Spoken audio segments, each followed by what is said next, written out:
ठाकरेंना 2 Mercedes दिल्या की एक पद मिळतं, हे शिवसेना नेत्या नीलम गोऱ्हे यांचं वक्तव्य सध्या चांगलंच चर्चेत आहे.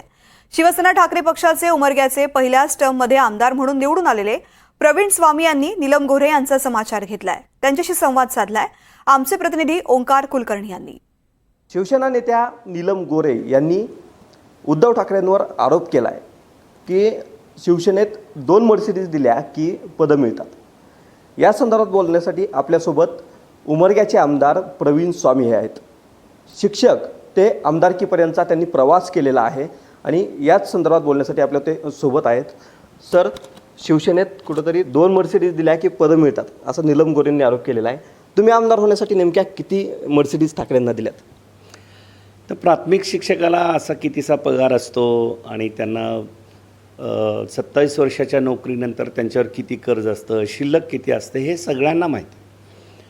परंतु मला शिवसेनेनं जी उमेदवारी दिली, आदरणीय उद्धव बाळासाहेब ठाकरे साहेबांनी जो माझ्यावर विश्वास दाखवला, त्यासाठी मला एकही रुपया खर्च करावा लागला नाही.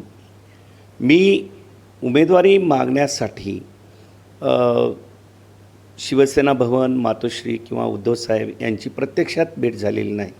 परंतु पक्षाने केलेला सर्वे, आमच्या नेत्यांनी केलेली शिफारस म्हणजे खासदार ओमराजे निंबाळकर साहेब, आमदार कैलासदादा पाटील, माननीय नेते बाबा पाटील, या ठिकाणचे काँग्रेस पक्षाचे नेते, या ठिकाणचे राष्ट्रवादी पक्षाचे नेते, या ठिकाणी असणाऱ्या सामाजिक संघटना यांच्यामधून जो सर्वे झाला त्याच्यावर विश्वास ठेवून उद्धव साहेबांनी प्रवीण स्वामी कोण आहे, कसा आहे न पाहता, नीलमताई गोरे जरी म्हणत असल्या की मर्सिडीज दिल्यानंतर उमेदवारी मिळते, पदं मिळतात, ते त्यांनीच सांगावं की पहिल्यांदा जेव्हा त्यांना शिवसेनेनं पद दिलं तेव्हा त्यांनी उद्धव साहेबाला किती मर्सिडीज दिल्या होत्या.